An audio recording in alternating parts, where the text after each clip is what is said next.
How much do you trust in the child protection services? Professor Bădescu and his team is developing an empirical research in order to determine to what extent the United Nations Convention of the Rights of the Child is considered to be relevant in democratic assemblies and legal regulations. Most specific, if it corresponds to the nature of trust people have in child protection services. Keep watching Research in the Spotlight to find out which are the professional practices that can be traced at the end of this project. What should we think about when saying the word child?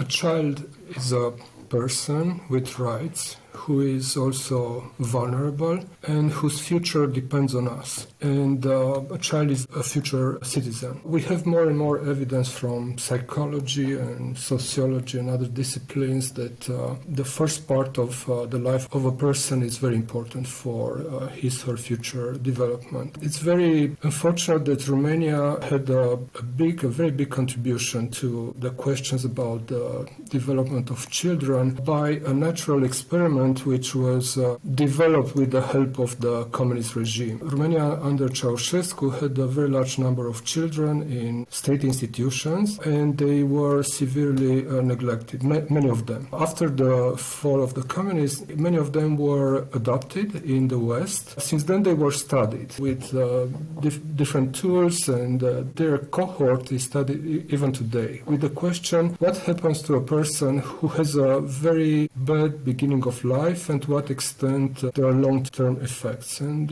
we know now for sure that it's very important that a child is taken care when she is very young, because otherwise the effects will be long-term. Some of them could be even transmitted to their children. Which are the leading causes we don't fully respect the child's right in Romania? I think there are multiple causes, and our project is only at the middle right now, so we'll have a much better answer at the end. But we know that Romania is a country that is rich, is officially considered by the World Bank and other institutions to be a rich country, but with very uneven distribution of resources. And in general, Romania treats quite badly citizens from vulnerable categories, including youth and children. We have a problem of bad legacy, as I mentioned before, the time under the communist regime. Resources are quite limited because they are not allocated enough for child protection. The ones that are allocated are distributed in a way which is not great and should be improved. We have from previous studies, but also from our initial findings, serious cases of discrimination. Children are treated differently depending on family background and ethnicity, and also distrust of institutions, which is widely spread in Romania. It's something that affects the way that institutions are functioning. Also, civil society is quite weak in Romania and not able to cover all the important subjects. And finally, but also very important, the degree of expertise from the academics is quite limited due to a lot of reasons. Dr. Bădescu, in your opinion, what are the fundamental rights that children in Romania are deprived of? The problem with many societies in the world, but with Romania in particular, is the fact that the place where a person was born is a very strong predictor of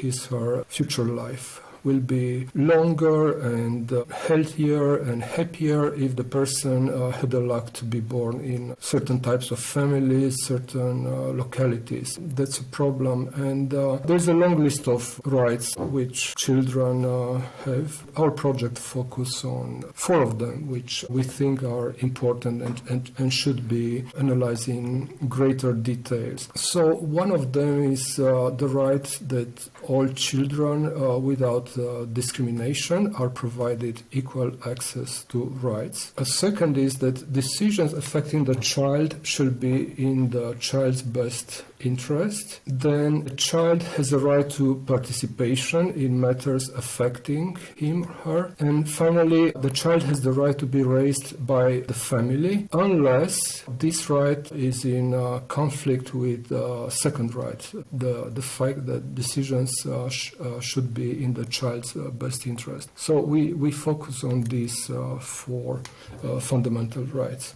Currently, you are involved in a collaborative research project funded under the EEA grants. How did the idea of this project come about? First of all, my colleagues and I believe that it's important to study the children because they are vulnerable and because they are the future of our society, but also because we believe that a civilization is measured by how it treats its weakest members. So it's not only for the sake of the children, but also because it tells us a lot about the Romanian society as a whole. So that was an important reason. Then we consider that our team, which is interdisciplinary, has the right skills and expertise to deal with these complex questions. And also it was important the fact that we found the right partners in Norway, and also the fact that Norway is an interesting country. So not just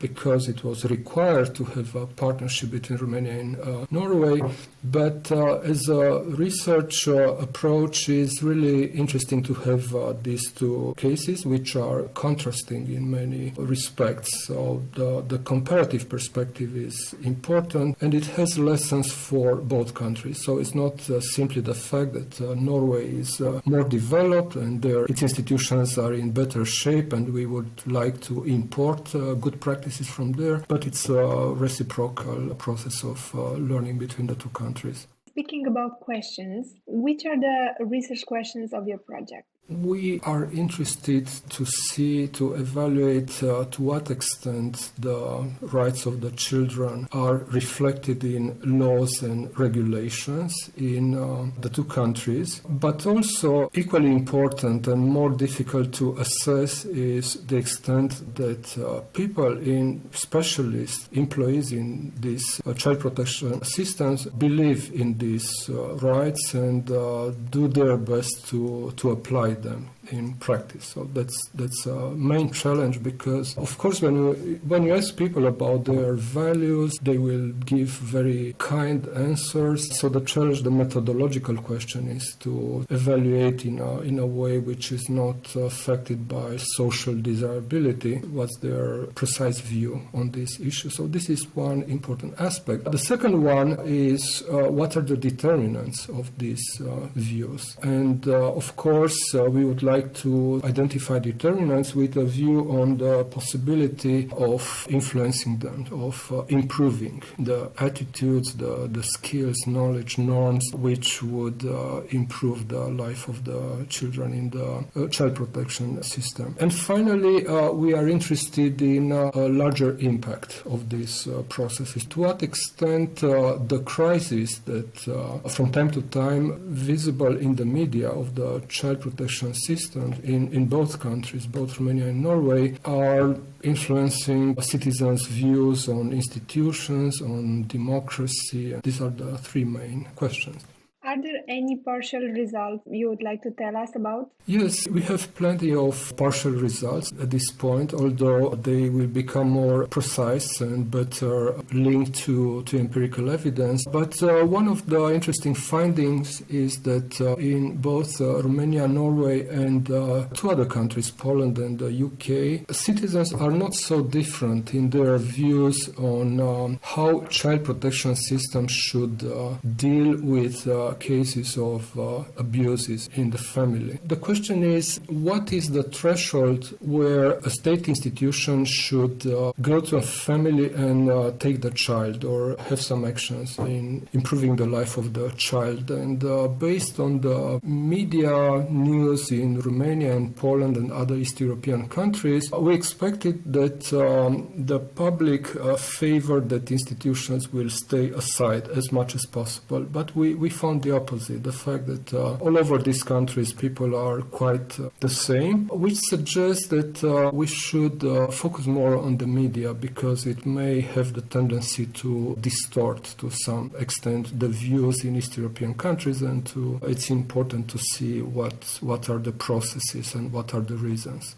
At the end of this study, I know that there are 2 more years. You will propose a specific solution, and if yes, how does it work exactly? Yes, we plan to have publications and to communicate to the academic communities all of our findings, and I'm sure we'll enrich the discussions about these issues, not only in our 2 countries but in other countries. But at the same time, as I mentioned, we have a focus on policy recommendations. So our hope is that we will have precise policy recommendations which are feasible, and hopefully the policymakers will pay attention to our findings. We aim to do things which are sustainable as much as possible. So 2 of my colleagues from our team have established a new research center which will be focused on children and their rights.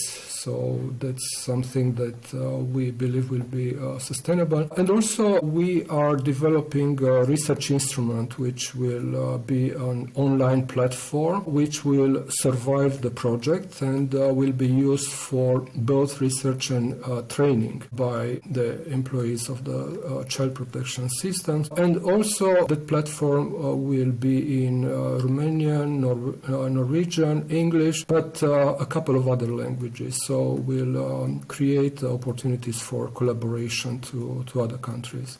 In your opinion, what are the main effects of non-compliance with children's rights in Romania? It's very bad for those children, for their life. There are not so many if we compare them with the entire population of the country, and it's easy to find other categories which are neglected. It's important to pay attention to the quality of their life and to their chances to have a long, healthy and successful life. It's important to understand the reasons of their ill treatment and to identify them in other cases and try to find solutions for increasing the quality of the governance in general in Romania, not just in the case of the children, and in Norway at the same time. Your research is part of a collaborative project which involves an international research team and a partnership with different research organizations from Norway. What does it mean to you and to the team you coordinate such a partnership? And I'm interested in what are the benefits. It's a great experience to work with a couple of teams from 2 countries that are so different, from 3 different institutions. There are 2 Norwegian universities which are very different between themselves, and to work with people from different disciplines. So it's a great learning opportunity for me and my colleagues. There is a saying that the question who discovered the water, the answer is we don't know, but we know for sure it was not a fish. I think that's the benefit for both the Romanian team and for the Norwegian teams, that by learning things about the other society, we get a better understanding about our own society and many other societies at the same time. What are the next steps in your research? We are at the point of finalizing some quantitative instruments for studying the employees of the child protection systems in Romania and Norway. They include questionnaires, but they also have some interactive components whose role is to get a more accurate view on their attitudes and skills about how to cope with difficult situations about children. So we'll finalize this platform before the end of this year, and then we'll collect data, and then we'll design ways of training people from these institutions. Of course, we'll publish the results of our analysis. Then we'll try to calibrate and to go into more details in the policy recommendations that we already started to draft. In your opinion, what is the social impact of your project? It's likely to be profound, we hope, because if we are able to improve a little bit the quality of institutions which deal with children and youth, this would make a big difference for the life of these children and for the society as a whole. We already started to notice ideas which we did not include in the proposal, but we are willing to develop in parallel with our initial plans, such as to focus on children ex-children from these state institutions. So that's another category which is very vulnerable, and we would like to collect more data about them and to make policy recommendations that have the potential to improve their lives.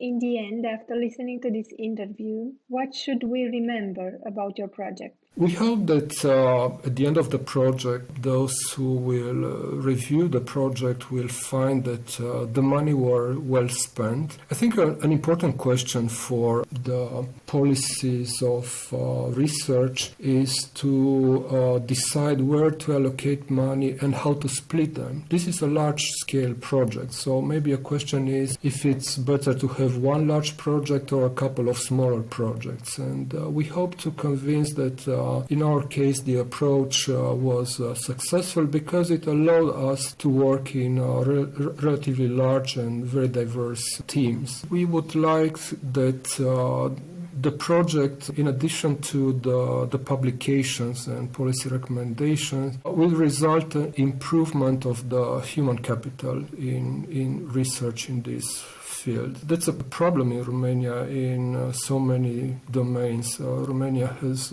very few researchers per capita, among the fewest among developed countries, and very little resources for them. So the challenge is to have coherent teams who have the time and resources to specialize on various topics, important topics. And we hope that a lesson from our project was that it can be done, and the way we approach our subject can be replicated in other topics as well.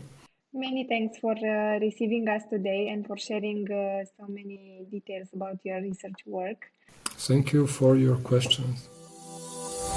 Thank you for watching Research in the Spotlight, a podcast for scientists and passionate science people made under the EEA Grants Research Programme by the Executive Agency for Higher Education, Research, Development and Innovation Funding as program operator. Until the next time, like and share this episode if you think science is our key to a better future.